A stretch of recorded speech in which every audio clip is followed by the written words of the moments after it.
Hello, and welcome back to our gardens. Well, it's July, and the last few days the rain has finally taken a break and given us a glimpse of some much-needed sunshine. Now, if you've been impacted by the recent floods, then I'm sending you so much love, and I hope you're staying as safe as possible. And if your garden has been affected, then I would love to hear, whether that's from recent garden pests, like slugs and snails that we've been getting here, or maybe your plants are loving it. Then you can email us at community@gnat-tv.org. But before you do that, stay tuned, because we have some really fun stuff coming up. In today's episode, we'll talk to the innovative owner of Mettowee Mint, who has taken over the nursery and imbued it with character and charm. When people visit here, I want them to walk away with a great experience. So I want them to find things they're looking for, be surprised by something new, and really enjoy it. We'll also meet an inspiring couple who started their own farm right inside their home, growing mushrooms. The more that we learn to take care of the mushrooms, that they surprisingly seem to take care of us back. So this is a fruiting chamber. This is where the final stage of the mushroom growing process takes place. And I'll be here, harvesting and turning a garden fail into an opportunity to get some new plants.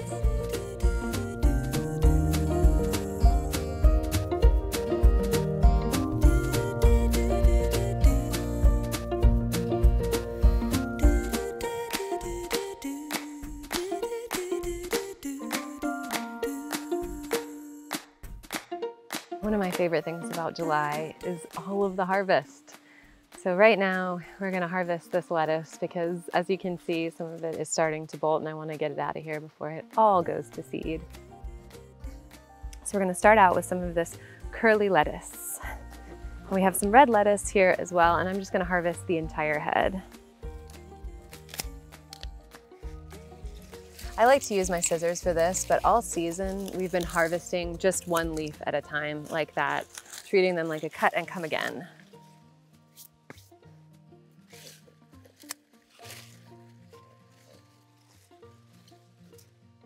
Okay, so we've harvested some lettuce, we have some peas. I think we're gonna be making a big salad, and we might grill up some mushrooms. We were lucky enough to meet a couple at the farmer's market who grows their own mushrooms at home.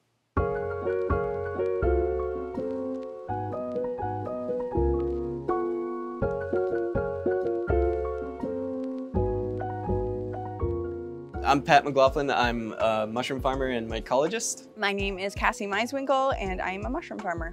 There's a few different ways to farm mushrooms. The way we primarily do it is supplemented sawdust. So we get grain that's colonized by mycelium already, the root structure of mushrooms. That's where you see the white. Some species will have a slightly different color of mycelium, but once it's fully matured in grain spawn, we transfer it to this supplemented sawdust, so just a waste product from another industry.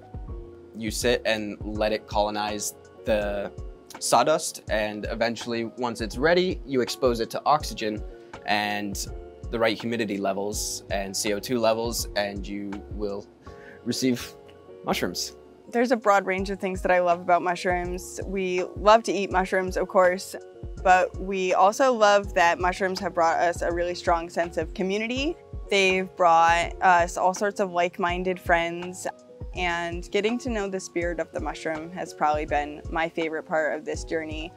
While we learn to take care of the mushrooms and we learn to cultivate the mushrooms, we just kind of get a deep sense that mushrooms are just so here for our healing, and they are very forgiving about the state of the planet and the state of your mind and your body and all of that, and they're just excited to help you move forward, and all of the ways that they can help us heal, I think, is the most beautiful part.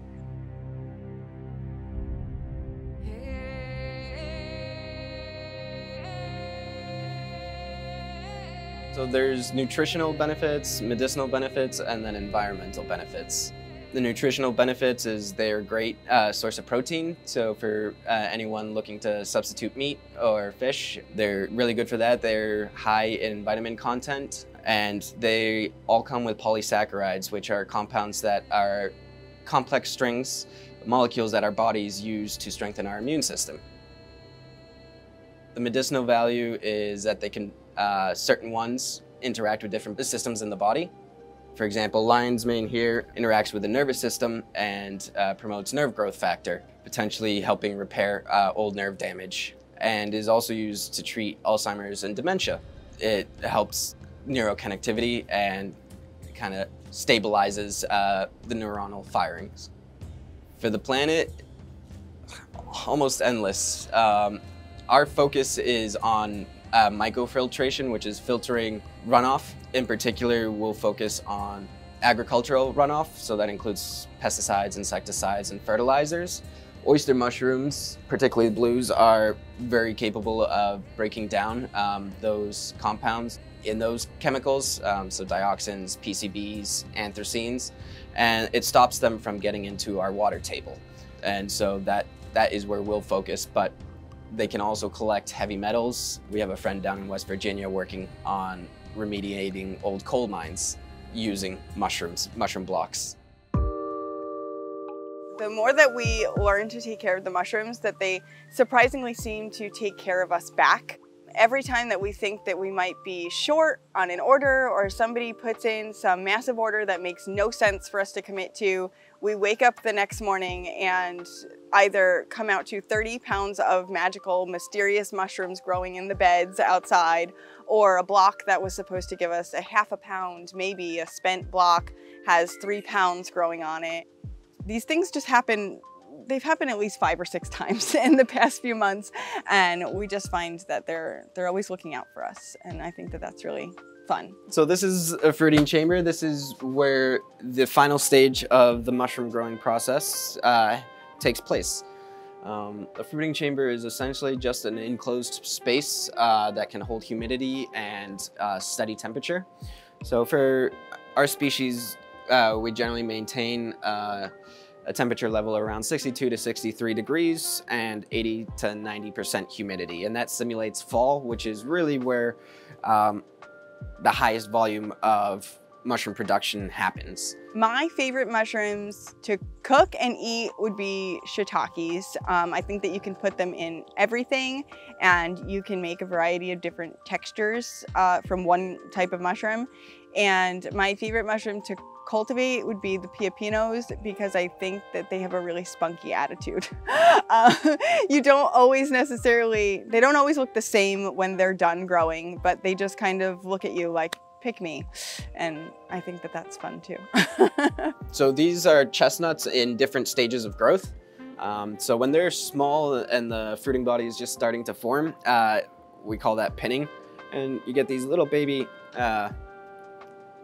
mushrooms, and in almost 24 hours they'll double in size until they're about this stage where the caps have released and they've sporulated. These are young shiitakes, and they're a very hardy species. They're more robust than some of the other more delicate capped mushrooms. Here we have Italian oysters. Some people refer to them as phoenix oysters. Golden oysters maturing there. Back here we have piopinos. They're a fun one to grow. They're kind of interesting. They come in a wide variety of shades and sizes. Still haven't kind of isolated what causes them to form like this versus a smaller pin. I'm sure it has something to do with gas exchange, but it's a constant learning process.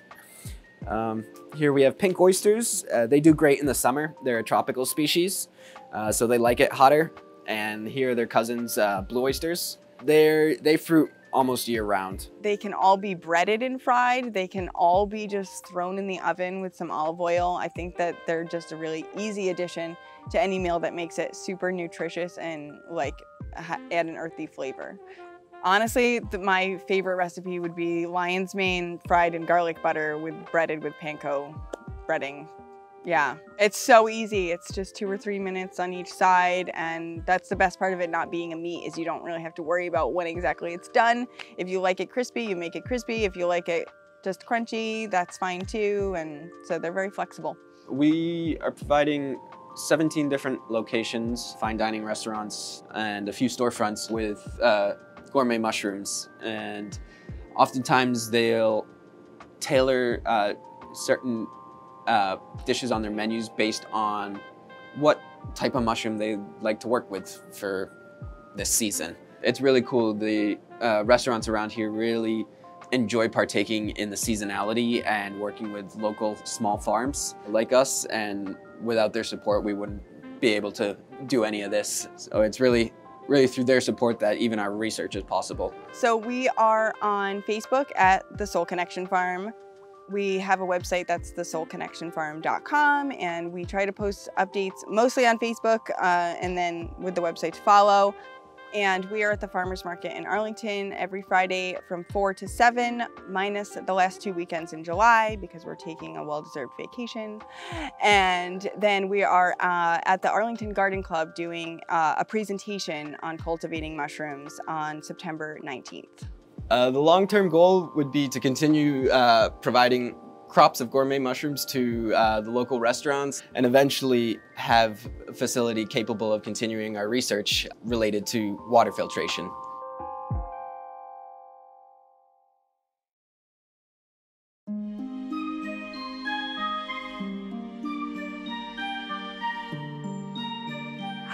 Those mushrooms are just so cool. I think tonight we're probably going to do the lion's mane and some of the oyster mushrooms.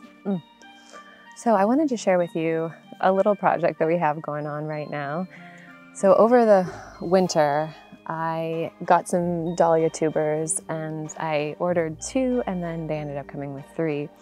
Long story short, I ended up growing them on inside, and then I planted them out. I had 2 of them in pots and then 1 in the border. Sadly, the one in the border died recently. I don't really know what happened. All of a sudden I came out and it had just started to wilt about a day or 2 after it had started flowering.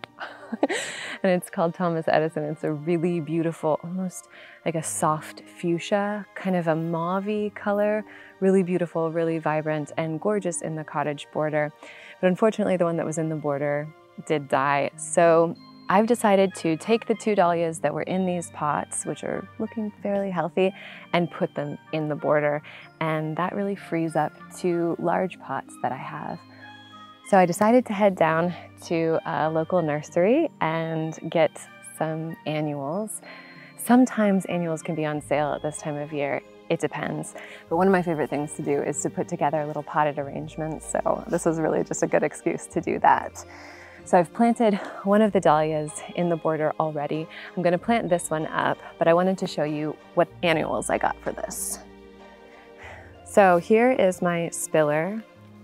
This is a sweet potato vine, sweet lime, upside black coffee. So it has these deep lobes and it's purple, black, and then the new growth is lime green, and the vines themselves, the stems, are a really rich purple. So I think that'll be a really pretty spiller there. Ooh, our filler is going to be this peachy keen verbena, and the verbenas here do so well. We have a blue, like purple verbena in the border that is one of my favorites, and the slugs don't really get to it. So that's fantastic, but I really love this peachy color. It's one of my favorites. And each of the flowers on the little floret, on the little umbellifer, are kind of a different color depending on where they are in their bloom cycle. So they start out a really deep peach, and then they sort of lighten and soften to a creamier peach. Really, really pretty. And I haven't grown this, but I'm really excited to. And then we have this helichrysum. This is the licorice plant, and this one's called icicles. So this is going to be our thriller. This will be the tall, the vertical accent.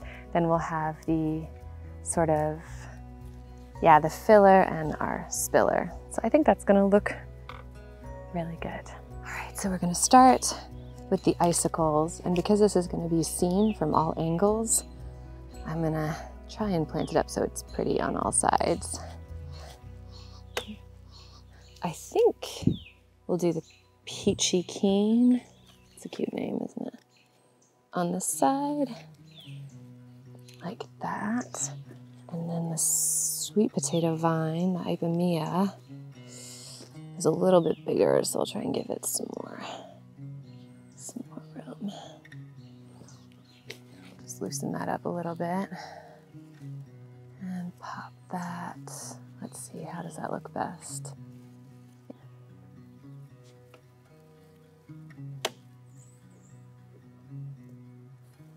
There we go.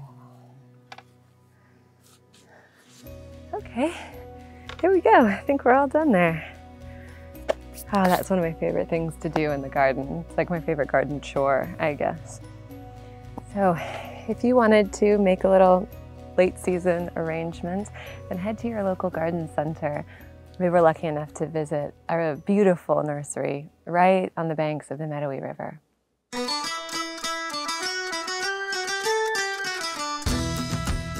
When people visit here, I want them to walk away with a great experience. So I want them to find things they're looking for, be surprised by something new, and really enjoy it. So we're thoughtful about, playlists. We're thoughtful about how customer service works here. We're a small team, but we really care about that great destination experience. It's true. My name is Sarah, and I own Mettowee Mint. We're a full-service garden center, florist shop, and craft coffee bar. This place has been a nursery for a very long time. 2 generations of a family have run it since the 1970s. So people have been coming here to feed the fish and walk the property for years. It's well loved. We took it over, this is our 3rd season, and have been working on it since then. This area is a rotating mix of things that are in bloom and looking great. Usually annuals up front, and then shrubs that are looking particularly beautiful find their way to this part. So this is the rotating inventory of perennials, sun-loving perennials. This last year we started growing some of these here ourselves for the first time. That hasn't happened on the property in a very long time. But we also buy in from responsible growers when there are things we can't do. One of the big goals here is to just bring it back to life. It's been a nursery for a really long time and it's sort of tired. So we're trying to return to growing here, turning on more and more greenhouses. We're going to rebuild one over the next few months even. One of our other big initiatives here is to go as ecologically sound as possible. So regenerative practices where we can, inviting bugs and birds and things to come back to living at the nursery, to stock and grow plants that are friendly to insects and pollinators and bees. This is one of several greenhouses on this level. This is full of annuals. This is our propagation bench, heated tubes that help support cuttings and seeds and sprayers. Let's just also put a greenhouse in a greenhouse for those coldest months of the year and reduce some of our energy consumption that way. So I grew up running around my grandpa's farm. I'm from many generations of farmers in Utah, and those early memories were just the best. It was like eating apricots out of a huge tree, running through fields of tomatoes and peonies. It was just a really magical place. So by the time I was a teenager, I was like begging for my dad to teach me, which he did. So I've been gardening. I've had gardens ever since then. My background is in business consulting and in the art world. I went to Williams College and got a master's in art history there and worked with economists, and then was on the West Coast for a long time in offices there, but traveling all over the country, helping museums with capital projects, new buildings, revenue strategies, that sort of thing. When we came back to the East Coast, we were always coming to Vermont in a part-time way. So we made the leap to full-time here about 10 years ago. I quickly discovered I didn't want to be on the road. Always wanted to be in Vermont. So when this opportunity popped up, I jumped. You'll find a lot of metal around because that's what my husband does. So his business is Vermont Metals, and we talk him into making pollinator feeders and fire pits and garden trellises for us. I love that we're on the banks of the Mettowee River. Dorset is a little special pocket of the world, and we have a cozy. We're at the mouth of the Mettowee Valley, which is a beautiful fertile valley in south central Vermont. So it's a very special parcel of land that we're trying to, do well with. From the retail store, you overlook the shrub yard. So we expanded it this year into the field most visible from our parking area. This is container and B&B shrubs, all things that will work in this environment in Zone 4, Zone 5. Then if you stretch out, the Mettowee River is along the back here, and our B&B bigger material is along the banks of the river there. We're a full-service garden center. So we have plants in all of the categories, from annuals, really focused in early spring and summer, and then seasonally as appropriate, to perennials and shrubs and trees, which run from container to B&B. But then we also do house plants and cut flowers. We have a retail store with home products where our ethos is around heirloom, about buying it once and hanging onto it and be able to pass it on. So high quality tools, thoughtful home goods. We run a coffee bar here, so we sell espresso, which is about the experience of Mettowee Mint, being able to shop with a tea or coffee in your hand. And then in the florist shop, we both arrange for delivery and pickup, but we also try to grow as many of our own flowers here too. So the goal in the store for home goods is around natural scents, natural products, heirloom goods. So more pottery that we love, candle lines that are all scented naturally, books about gardening that we're thoughtful about selecting. So cut flowers, things special to Vermont, even art books around gardening are still something that sort of fits into what we like to see here. This is our glass house full of tropical plants. So a mixture of succulents and cacti, easy things for new houseplant lovers. And then more interesting and rare things too. Right now that's some pink princess philodendrons and some agapanthus and fun stuff there.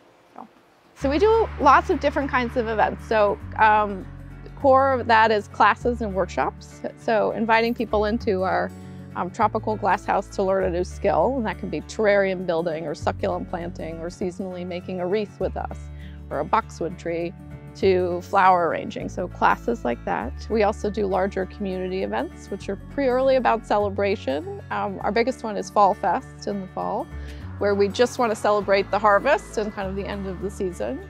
So we also have a book club in partnership with Northshire Books in Manchester, Vermont, where we pick a book and throw a very loosely organized book club event around it. So the reading of the material is not mandatory. Enthusiasm for the topic is. So some of those have been around tree planting, or we did a cocktail book. You know, we try to get sort of creative and think outside the box about what you might do at a garden center. That's really one of the things we like doing with events. We do most of our events in this space because it's where we like to be and wherever we find everybody likes to be. So we have communal tables down here where we can set up classes and workshops to have a lot of easy workspaces. When it's not being used for events and we're just open, these tables are available for cafe seating. So people are welcome to linger with a coffee, set up your laptop. We have great Wi-Fi, and you can enjoy sort of, we call it oxygenate while you caffeinate. Get lots of plants around you while you're doing your thing. Feels great. One of my favorite things about Mettowee Mint is the people. So over the last few years, we've been able to put together a team of true specialists, people with like real depth of experience in their various fields, and that is a pleasure to work around. We have growers with 30 years of experience, florists with like decades of experience, true retail pros, experienced designers on staff, and it's, you know, the chemistry of watching all these people work together and support each other, it's just awesome. I'm Candace Senno. I'm the landscape designer for Mettowee Mint. So landscape design, I don't actually like to move land per se, but utilize spaces outside of people's homes to connect them to. So landscape design is using the architecture of people's home and embellishing on them to have an emotion within the landscape that pulls you into your own property. We have a resident frog in the lily ponds. So these are hardy water lilies in a variety of colors. And a frog has moved in, and she's usually hopping around here. This is our garden at the nursery, so we like to do a small demonstration garden. This is a mix of perennial flowers and vegetables, more perennial flowers that way, and hopefully soon a teepee of bees. One idea with this was to invite kids to be able to wander around and pick. Something we try to be thoughtful of around here with this being very family friendly. So it's very easy to let kids run around here, have an ice cream cone, and pick peas. We're very active on our social media. It's always a good place to keep up to date with what we're doing here. And we update the website regularly. METTOWEEMINT.com. I spell it a lot.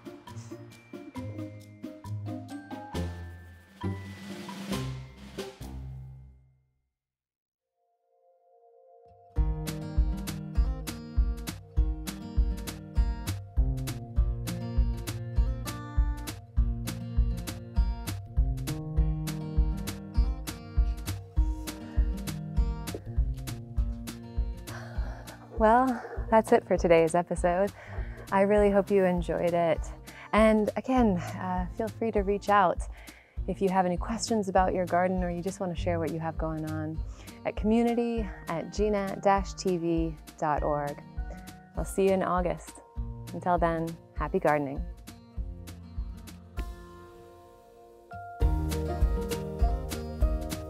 If you'd like to support this program and others like it, you can donate by going to gnat-tv.org/donate.